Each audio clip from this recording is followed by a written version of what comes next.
Welcome back to the Dungeon Master's Block, the place where we come to talk about the Dungeon Master, the most important person in the game, the only person capable of playing God, killing characters, and lowering the ego of everyone else at the table. I am your host today, DM Neal, aka Jote Moniac, and today I am very excited because we're going to be talking to Amanda Hamon from the D&D team, and we're going to take a deep dive into the colleges from the brand new book, Strixhaven. Maybe you'll figure out which one you want, which one you want to add to your world, and so much more. But that's it. That's all I've got. So let's head to the meat. I'm starving. We ain't had nothing but maggoty bread for 3 stinking days. Why can't we have some meat? Looks like meat's back on the menu, boys.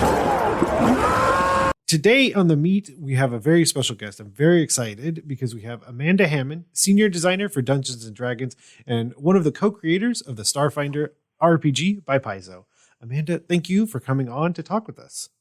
Thank you so much for having me, Neal. I'm excited to be here. Of course, as any listener would know from the intro, we're going to be talking about Strixhaven, but since it's your first time on, we always want to jump into our quick interview section.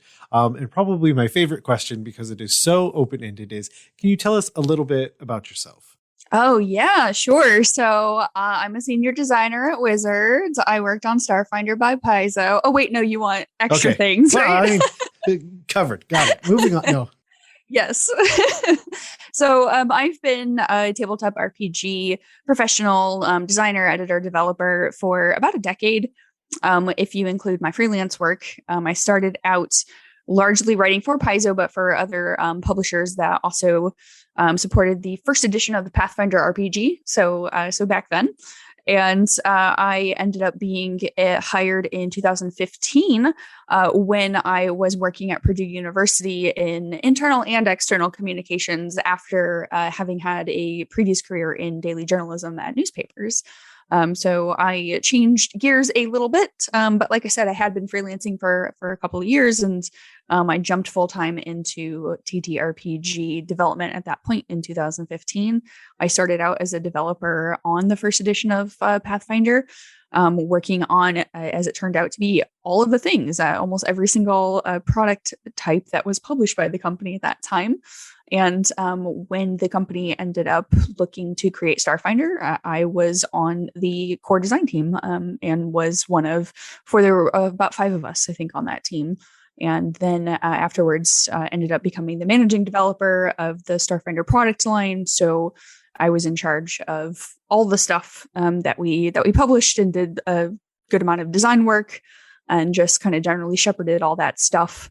And that led me down the path to working for Kobold Press as the editorial director, which some folks might know. Because I had known Wolfgang for quite a while at that point in time.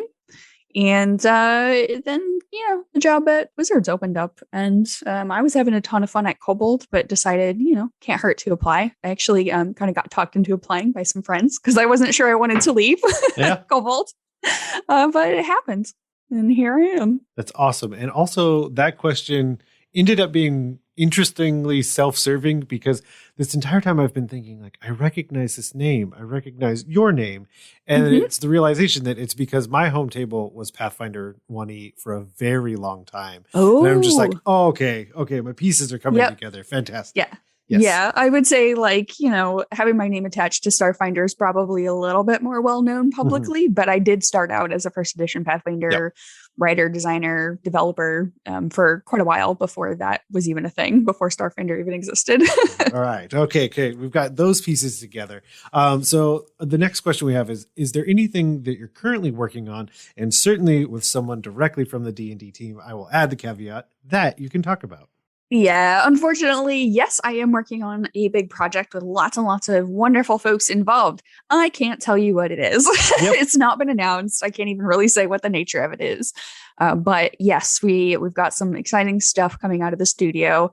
But right now, Strixhaven, my strange little magical college campus child is about to be out in the world. So, I'm really excited about that. Yep, we are just around the corner, and it's so interesting that so many books have come out at the same time because I feel like the wave of Wild Beyond the Witchlight is still rolling, but then also thinking about the idea that Strixhaven is right around the corner. Yeah, and there's a book in the middle of that as well. Mhm. The meat of that Yeah. beautiful D&D sandwich is Fizzband's Treasury Yeah. of Dragons.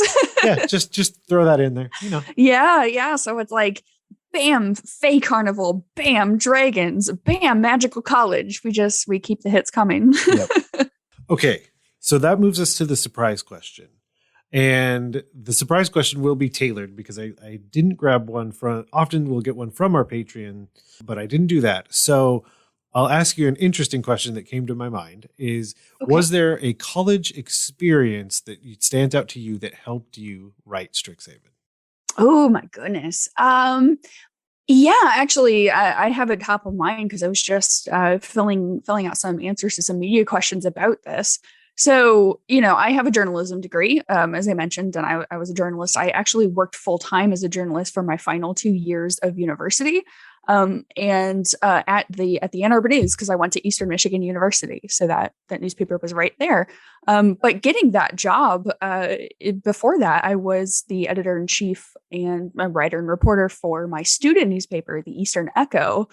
And I did that for a couple of years, and it was actually a job because it was an independent newspaper. And so, we paid our folks and we weren't beholden to the university's Board of Regents or, any sort of prior restraints. So it was kind of like, a learn by, the skin of your teeth, pull yourself up by the bootstraps type of journalism academy. And it was a college experience. Yeah. And it was a very formative college experience. And I put a bit of some things into the book that definitely come from that. And I'm happy to talk more about it, but I don't want to keep rambling. Yeah, no, that is a wonderful answer. And that certainly leads us straight into talking about the topic. So we'll talk about why I guess I came up with it, just because, most of our listeners may know my entire professional career has been in higher education. Mhm. Literally, I was a student worker. I moved directly out of that into working professionally at an institution. And that's where I'm sitting recording this today on my lunch break, is at another college. So I've always been Nice. in that realm. So the idea I came up with was to talk about the colleges, showcase what Strixhaven is, what Strixhaven can be for your game. I thought about doing a Strixhaven rush. So Ooh. just kind of breaking down quickly the colleges. And of course, at the end, you and I will have to decide which college we plan to join. Oh, that's exciting. Let's do it. Okay, so perfect. So I found a few lists online. I don't know if this is, it's alphabetical. I see why I found the list in the way that I did. So we're just going to approach it to be fair to the colleges, because we don't want anyone to feel like we have a biased opinion. We'll just That's approach right. them in alphabetical order, because that puts Lorehold, College of Archaeomancy. Archaeomancy, that's Okay. correct. Yeah, and so that puts that first and foremost. So I have a little bit of info that I can pull thanks to D&D Beyond. So the motto seems to be, leave no stone unturned. The mascot is spirit statues, and the founder is, we will try, Velomachus Lorehold. Very good. That is all correct and excellent. So yeah, what can you tell me? I don't necessarily mean for you to truly pitch me and try and rush me in, but what can you tell myself and the listeners about Lorehold? Oh, sure. So Lorehold, a little bit of context. Lorehold is actually quite important in the 4 chapters of adventure that we have in this book. This book is 2/3 adventure, so there's a big bunch of hefty material that's all about having adventures and going through a meta plot or individual plots, if you wish, all throughout all of the campuses and Strixhaven's culture at large, and a little bit of stuff off campus at the end, but largely everything is on campus. Lorehold is very important in one of the adventures, the junior year adventure, in that it certainly does take place significantly on Lorehold. But one of the deans of Lorehold College, Dean Augusta Tullis, who is a character that listeners may or may not be familiar with because she is mentioned in the magic set for Strixhaven. But she is a prominent NPC. She is a professor of a class that the students are all taking. And there's something hinky going on with her. And it's not exactly clear what it is, but it seems pretty suspicious. And that's part of what the PCs end up being pushed to uncover. And through that adventure, you get all the really cool bits of Lorehold. This is where I rush you into the campus, by the way, Neal. Yes. So yeah, Lorehold is definitely all about archaeology and uncovering the past and learning from the wisdom of the forefathers to influence the present day. And a thing that I've always found really fascinating about Lorehold, that's back from the Magic world building, is that Lorehold has past callers and past raisers, and these are spellcasters who are specifically summoning the spirits of historical figures, or just anybody from history that they've got a familiarity with. And those spirits are able to talk to them with their consciousnesses for a certain period of time. So you have classes on Lorehold's campus for the more advanced students where the professors have summoned the spirit of a famous archaeologist or, a famous historian or even a famous historical figure. And they're talking about what happened in their time. And it's, it's literally a primary source come to life, but it might be hundreds of years old. So, I think that's really fun and fascinating. And if you want to be in those classes, you become a Lorehold student. That's so good. And some of the and this is, it's almost like smaller episodes inside the episode, because often what we'll do is kind of talk about how you could add these things to your homebrew campaign, or if you're truly going through like what kind of adventures you could make. And the two things that pop into my head are from the D&D comics that Jim Zub writes.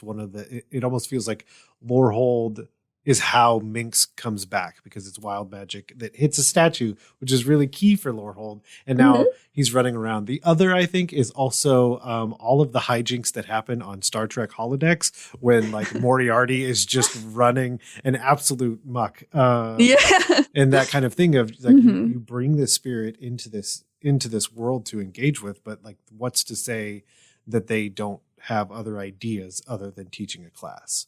Yeah, exactly. And that does end there. There's a piece, without giving too many spoilers, there's a piece in the adventure where a statue, there's a traditional kind of summoning of the spirit in this really iconic statue on campus.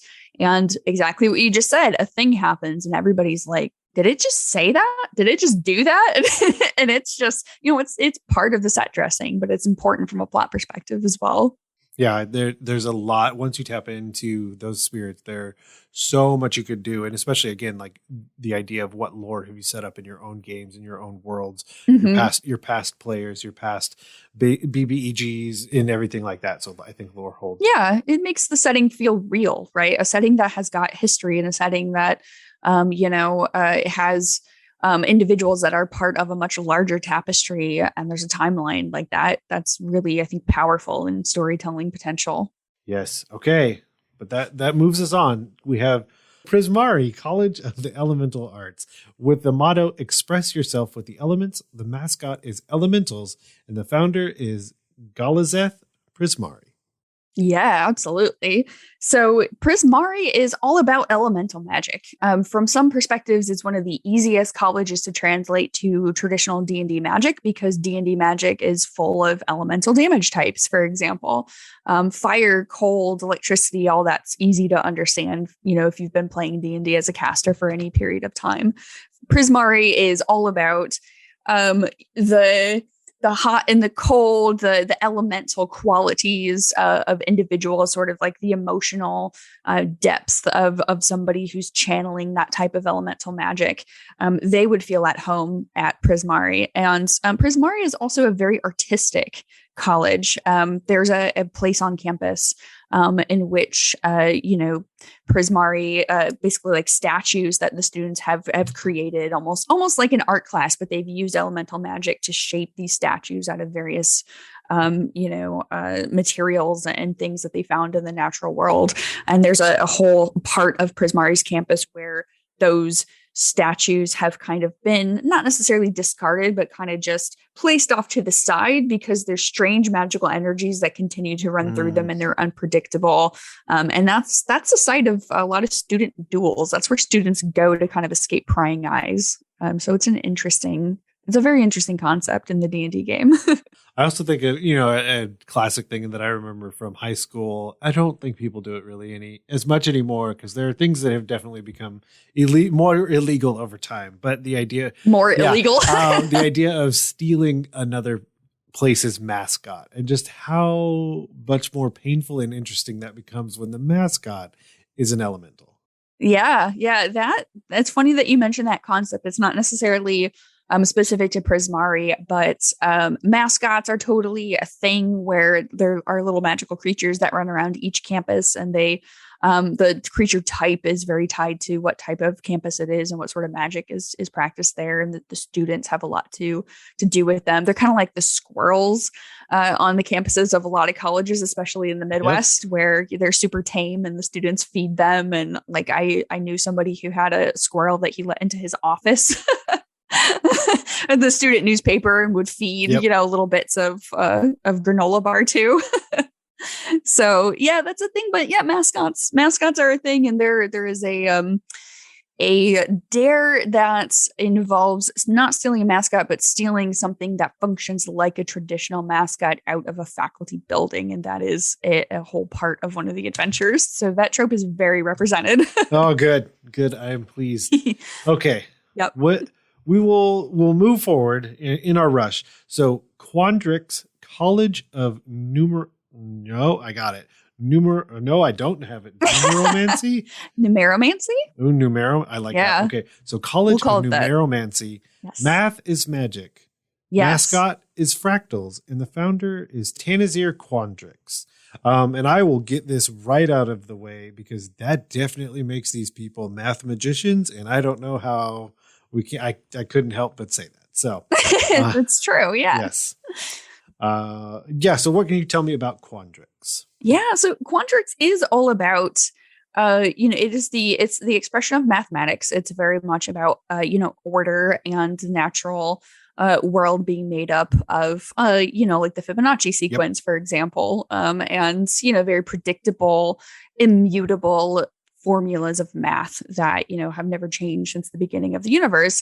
But an interesting thing about Quandrix is also sort of the interpretation of those formulas and that expression. And, as somebody who like once thought they were not good at math, and mostly it was because I was taking classes like geometry and algebra and trigonometry, and then was told, no, I actually am good at math. And I was skeptical. And then I got into calculus and realized I am actually quite good at math, but it's abstract math that I'm good at. And that is the kind of math in Quandrix that really interests me, because it is that more creative flair of using those, using different formulas to express things in different ways and mashing that stuff up together and seeing what the magical result of that is. From a student standpoint, that's what Quandrix is about. And I think it's a very high concept, very cool college to be a part of. Yeah, and there's, like you said, when you start pouring alphabet, what I like to call it, when you start pouring alphabet soup into your math, I mean, things fundamentally change how math is approached. Because certainly 2 + 2 is 4 most of the time. And it's that realm of most of the time that starts to get into some really, really interesting ways and equations, because that's why you have those advanced courses where most instructors would ask of you to show your work, because part of it is like the concept of how are you mathing, not necessarily that you got all the way to that very correct answer. It's very interesting because, like you said, most people at first glance would not think to refer to math as interpretations, but rather just equations. Yeah, I mean, a lot, especially, me in those early days, is like, oh, math is boring. I don't like math. It's all about finding the right answer, and there's only one way to get to it. And it turned out math is much larger than that, and there are abstract elements, and you can get to the answer sometimes in an infinite number of ways, and ways that are not even predictable sometimes. So that's the interesting part for me. I like it conceptually. I don't know that I want to do a lot of really high-end math at my table, but I certainly do not. Yes. Which moves us on to Silverquill College of Eloquence. Sharp style, sharper wit is the motto. The mascot is Inklings, and the founder is Shadrix Silverquill. Absolutely. Yes. I adore Silver Quill. Yeah. They are probably my favorite college. Silver Quill is, again, it's got that dichotomy the way all of the campuses do because they originate from campuses in the Magic game that are two opposing colors, right? So that's what a lot of that is coming down to, where you're seeing, kind of a push and pull of oppositional forces. That's where that's coming from. Silver Quill is exactly the same way in that it is all about, the eloquence of the spoken word, the expressiveness of the written word, the beauty of ancient poetry and dead languages and translations, and expressing things in a beautiful way that makes people think about them differently through various art forms based around language. It's also got a darker side to it as well. Individuals drawn to it have maybe got a darker side to them as well. And that's how language can be used in negative ways. Language can be used, to certainly craft insults. That can be used to create magic spells, word spells that are going to harm people with just the power of the way that they're spoken. We see that words in the real world have intense power, right? We look at social media, we see the types of statements being made and how people are influenced by a certain individual who's very good, many individuals who are very good at crafting their messages. So, that's what Silver Quills has got going for it. They're the Shakespearean writers, right? They're the actors, who are like the Richard Burtons of the world, but they're also, that darker side, the dictators who, can bring people, under their influence if they wish. There's a lot of power in Silver Quill. It's fascinating. Yes, and I do want to spend a little bit more time definitely talking about the wonderful play on words that are the Inklings, the mascot, which I see here is an amorphous creature made from magical ink. Yeah, and ink magic and inkomancy is definitely a thing on Silver Quill's campus. It doesn't necessarily have a direct D&D correlation, so we don't have, specific ink magic, that's statted out, but it's certainly from a flavor perspective there, and magic ink, like the literal ink having magic to it so that the words that are being formed are achieving a certain goal. Like that's a really powerful concept, and that's something that we love to play with in the book. I love it. Okay. So last on our list is Witherbloom, College of Essence Studies. And the motto is get your hands dirty. The mascot is pests. And the founder is Belladros Winterbloom. Yeah. Witherbloom is also super fun. It's probably my second favorite school because it really deals with the just the wonder of the natural world, greenery and rampant growth, and the power of just nature and unchecked, flora and fauna. And it's also on the flip side about decay and rot and, the phoenix rising from the ashes, and the things that you can really bring to effect when you're dealing with, powerful druid spells that are, growing all kinds of natural things to help your party, or when you're siphoning off life force and you're, using necromancy. I should say, as a caveat, evil magic is banned on Strixhaven's campus. There's no evil player-facing magic within the book, but there is that undercurrent of, life draining and necromancy that does exist and that is appealing to some people. And the villain of the long adventure arc definitely falls and succumbs to that urge. I won't give spoilers, but the key to understanding that lies within Witherbloom. Yeah, and I think that kind of what you mentioned there is certainly the interesting piece, or something that makes all of the colleges interesting, is that I don't know why that popped in my head, but as Spider-Man is often referred to, with great power comes great responsibility. But the idea that once you're wielding that much elemental power, you can make bad choices immediately. When you're doing the same thing with your words, with the Silver Quill, there's so much there to play off of, is that the college is there to learn, and then what the person does with those tools, as is true of the real world, is up to them and their own moral code and how they see fit to use those things. So often after that deeper tangent, we gotta roll back real quick because now you and I have to decide which college will we attend. I have been picking the Silver Quill because I Okay. really cannot escape that siren call of the power of the written word and the spoken word and all of the art forms, that can be used to express language. So I have to pick Silver Quill myself. Okay, well then I'll go with your second choice because Witherbloom just really stood out after I started reading a little bit more because the mascot is a pest, which is a tiny sized worm. Yeah, And apparently it's like a spike caterpillar. Yeah, great. unpleasant creatures. Yep. Apparently, you also just carry one around, and when you need some life essence, you just squish the one you got. And then, That's not condoned on Strixhaven's campus, okay? okay, but never mind. Yeah, you could none do of that. Happened. Yeah. But Yes. so definitely Witherbloom. Oh, there's so. Do you want to be a bog witch, Neal? You can Yes. embrace your inner bog witch. It says the college is located in a bayou. Its buildings seem to rise up out of the earth itself and is segmented off by pods. Oh yeah. It makes me think of my time in World of Warcraft. Why can't I remember the zone? Mainly because I haven't played in that zone in years, but I can see the marsh, and like the almost rope bridges connecting back and forth, and the smaller pods going from one place to the other. Yeah. These almost like abnormally large mushrooms and other fauna and flora that just seem like they should be there, but also there's something wrong because they have it's like something twisted and fens. grown. I know what you're talking about. Yeah. So that's what came to mind. Mhm. Okay. I'm trying to think of things that I want to double back to because I feel like there are pieces we didn't quite touch on. So the mascot for Quandrix is fractals. Yes. Could you tell me more? Oh gosh. So the fractal mascots, I'm just going to use a little cheat sheet here.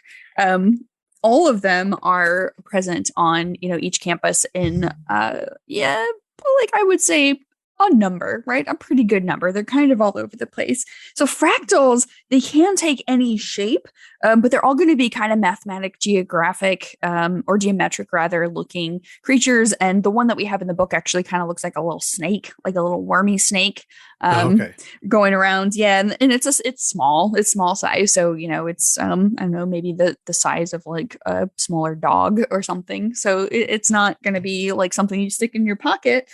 But they look like they're made out of hard light, and their components are actually those mathematical equations and expressions that we were talking about earlier. So if and when people look at their stat blocks, they'll see that math is something that is aiding them in their abilities.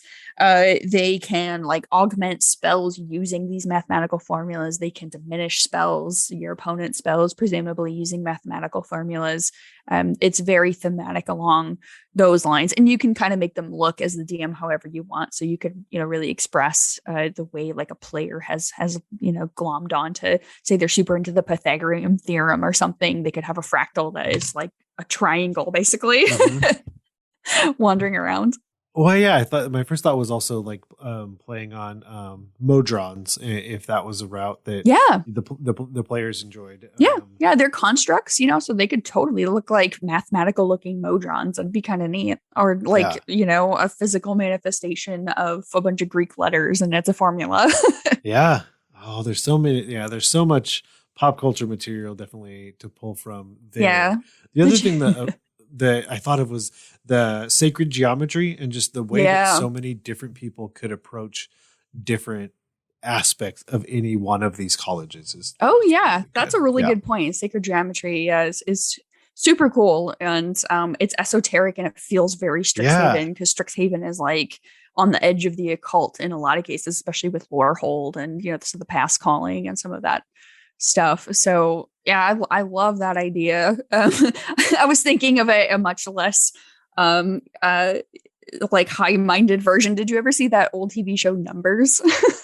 Yes, I loved that one. I did too. That was right around the time where I was realizing I was actually good at math, and I was like taking my first calculus classes, and I was like so into like the stuff that he was doing because I understood a lot of the terminology for the first time. And so like, you know how the show, they do CG where there's formulas that are like coming out of his head and he's like looking at stuff in the air and he's drawing. Like that's a Quandrix student. Like he's a Quandrix student, I think. David Krumholtz, Quandrix. Yeah. Yes. Oh, that's so good. So that kind of leads into, which I think is, there are times where this becomes a more aptly named section of the episode, but we can definitely kind of go into our homework section, which is just basically examples of things that people can read, watch, or engage with to demonstrate kind of the topic at hand. I would say go be on a college campus, but I don't know that that's just feasible. I mean, it's certainly where I tap in to probably way, way too much knowledge. Because like I said, I've only ever worked at college campuses, and I can think of all the dumb stuff I did when I was attending one. As we all did. I had a good notoriety. Like I wouldn't even say it was infamous, but like I pulled pranks in a way that I was very mindful, because one of my things was I didn't really want to be in trouble. So I always made a concerted effort to not damage anything. Yeah, so harmless fun, but you were still a troll is what I'm hearing. Very much so. It was very, very much so. But thankfully our sophomore year, we burned bright, because our sophomore year we were blamed for what they thought was the senior prank, and we all just kind of decided, I guess that was it. Yeah. Oh, I see. Okay. Like, oh no, this is no longer fun because it's causing a problem or someone's upset or whatever. Yeah. Where do we go from? Well, no, again, they weren't upset because we didn't damage anything. We had gone into the largest auditorium in the campus the night before finals and turned around half the chairs. So there was no way that anybody could really sit next to anyone, because one chair would be facing one way. I see. Other chair would be facing the other way. Minor annoyance as like a cantrip, basically.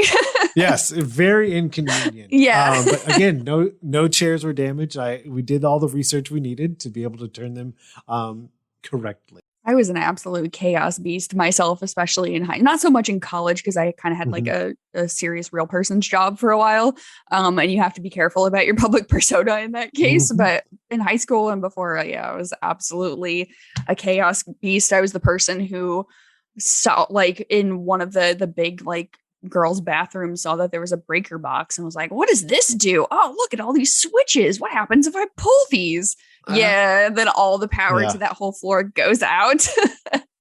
Now I know. Yep, got Saturday school for a month for that one. Yeah, that makes sense. Yeah, I didn't get in trouble for that, the one I mentioned, because we never got found out. Yeah. So reversing back, so rather than just attending a college, I mean, if you can, certainly do. But what are some pieces of, like I said, media that we could point people to that would kind of give them some of that feel of what we're talking about? Yeah. So, this is going to sound a little bit weird, but I think a lot of the sort of 90s, early 2000s, like teenage rom-coms are pretty applicable to, especially the tone of the adventure. So like 10 Things I Hate About You, for example, super relevant, which is also based on a Shakespeare play, which also, like, I am a huge Shakespeare nerd and fan. And I've seen, most of the plays, sometimes more than once, a lot of times on stage. So I think that's really relevant. Stuff like, She's All That, which is a little bit of an Ugly Duckling type of story.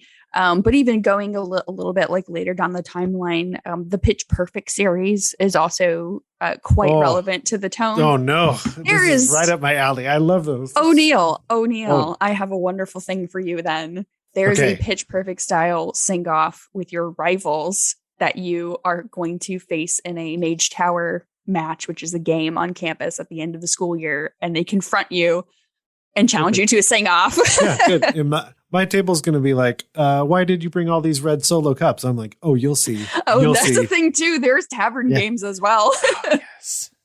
Yep. I just think of that scene on this when she's on the stage with the cup and all, and I'm like, the first person that can recreate that scene, you win. Yep. Yeah, there's a lot of that stuff. I really feel like in some ways a lot of the things that like I always thought were fun and funny and interesting but never really found a place in my writing before made their way into this book because of, just the nature of the coming of age stories, right? Like they are very iconic and in some ways they have very basic building blocks. And, I'm a fan of them because I feel like, they tell a story and they allow people to kind of like learn about themselves through seeing these stories playing out, in school and college and time when they're, very not necessarily vulnerable but malleable as a human, right? And so that experience is what I wanted to put into D&D for this book, and that's why all these things are in here. Oh, it's so good. The other one that keeps coming to my mind is Old School with Will Old Ferrell. School, yeah, I had seen that. There's a little bit of that. There's less of the sort of like partying kind of like, at least like not really the boozing culture, just because that's not really a thing in D&D. But there's definitely like parties and gatherings and like fun, games and shenanigans and dares and stealing of mascots and things like that. There's a lot of that. Okay, Drumline. I'm thinking of Drumline. Yeah. Like, just because you get a really good sense of like rivalry as well as like character, the characters engaging with each other. Yeah, there's a show band, Strixhaven show band. There's a whole list of extracurriculars you can join, and one of them is a marching band. Yeah, see, and yeah. Like I said, all this stuff that I was never able to put into anything before is all in here because nobody told me no. Yes, until you have the right spot to place it. I just don't. I mean, you until now, and now, perfect. So yeah, with Strixhaven right around the corner, where can people go to follow you, see all the things you're doing online, catch things you've already made, and keep an eye out for things you're going to be. Oh my gosh, I really should be more serious on the internet because the answer to that question is my Twitter feed, which is at Amanda Hamon. But fair warning, I'm absolutely not serious, and it's all a bunch of dumb jokes and some D&D stuff, but complete nonsense. So if that's your bag, there you go. Well, then we are certainly birds of a feather because, I don't know why anyone follows me. I'm just like, I'm not giving you what you want, I don't think, but I'm going to post whatever I want. So. Yep. That's how it's like, you know what, if I'm not at least entertaining myself like 80 to 90% of the time, there's no point in doing this. So that's why I say. Awesome. Well, thank you again for coming on, going through the Strixhaven rush, and sharing some of this info with all of our listeners. Yeah, no problem. I hope that was helpful, and I hope people are interested and as excited for this as we have been. I know I am. Awesome.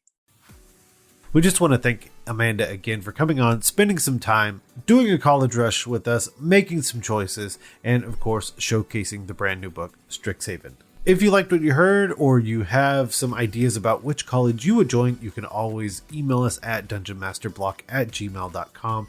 And of course, you can head over to our social media, find us on Twitter at DMS_block, follow us on Facebook, let us know there, follow us, keep track. And of course, if you liked what you heard and you want to leave us a review, head over to Apple Podcasts or your podcatcher of choice and do so, and we'll read it out on air. And as always, the Dungeon Masters Block is a proud member of the Block Party Podcast Network, where you can check out other shows like We're So Bad at Adventuring, Dungeons, Dragons and Daughters, Detentions and Dragons, and more. As always, thanks for listening to the Dungeon Masters Block, the place where we come to talk about the Dungeon Master, the most important person in the game, the only person capable of playing God, killing characters, and lowering the ego of everyone else at the table. I'm DM Neal. Good night, good luck, and keep on dungeon mastering.